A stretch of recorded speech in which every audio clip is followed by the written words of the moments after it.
C'est pour moi un sujet central, car il est capital pour renouer du lien et de la confiance entre les élus et les citoyens.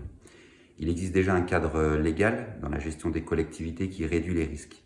Mais il faut aller plus loin, qu'il s'agisse pour moi de la transparence des décisions, de leur publicité, mais aussi de l'accès aux informations. C'est pourquoi avec force, je ferai toujours tout mon possible pour rendre encore plus transparent cette décision publique.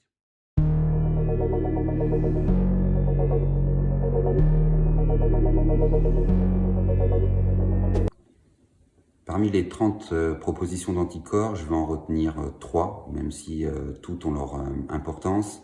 La première, ce sera moduler le montant des indemnités en fonction de l'assiduité et rendre publique l'assiduité. C'est pour moi des paramètres essentiels qui démontrent l'engagement réel de l'élu au service de l'intérêt général, qui l'oblige à participer à ces séances publiques où seront délibérées les actions mises en place pour la ville.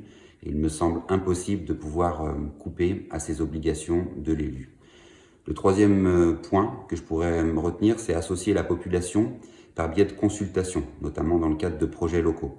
Il me semble essentiel que durant le mandat, l'élu soit en lien avec son concitoyen, qu'il puisse l'interroger, le consulter pour avoir une action publique de qualité qui réponde vraiment aux enjeux des Lyonnais.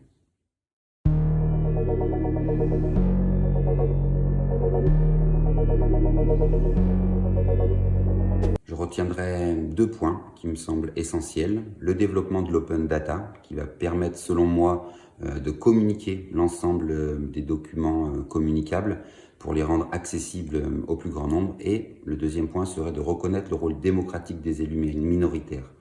Il me semble vraiment essentiel que cette frange des élus qui représente une partie de la population ait le droit de citer, ait le droit d'exister et d'être correctement représentée.